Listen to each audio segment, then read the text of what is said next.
काहे कोन है मालिक भगवान तर पर कृपा कौन करेले साधु हुकमतों में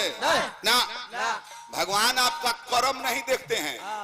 तो मलाह बा रोज मछली मारत था ओकर काम बा ओकरा एको पाप ना लगी रोज 5000 मछली मुआ तो पाप ना लगी तू खाइल बंद कर देबो तू बेने से मछली मारल बंद कर पाप जे खाता ओकर लगी ओकर त कर्म बा बनावले बा ओकर खानदानी पेशा बा गणिका एक वेश्या थी चरित्रहीन वेश्या जिस्म का धंधा करने वाली अब वो गणिका पर कृपा कर दहलो अपने बाबूजी के अंतिम संस्कार में राम जी घरे ना रहले हैं मर्यादा पुरुषोत्तम ने घर का अपने बाप को मुंह में आगे नहीं दिए भगवान राम वनवास में थे लेकिन एगो नीच जाति के नीच चिरई गिद्धरा जटायु के भक्ति देखले भाव देखले गोदी में लेके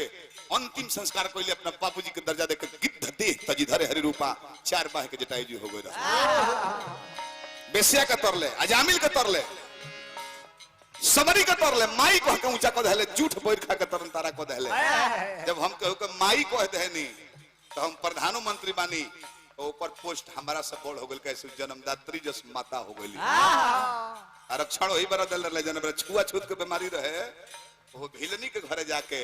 माई कह के अपना समझ कह के आरक्षण दे के आ झूठ बोल खा के बैकुंठ दे दे ऐसा न कहू पावे खाली नाम धइला पो नाम हरि जी के धैला में कोनो दिक्कत नहीं है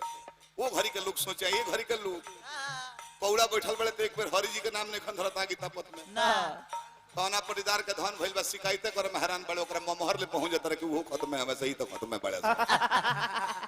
ये कंप्यूटराइज युग होइल बा अगर लइका लो से कह जाओ कि सुते के बेरा 5 बेर राम राम कहियो आ जागे के बेरा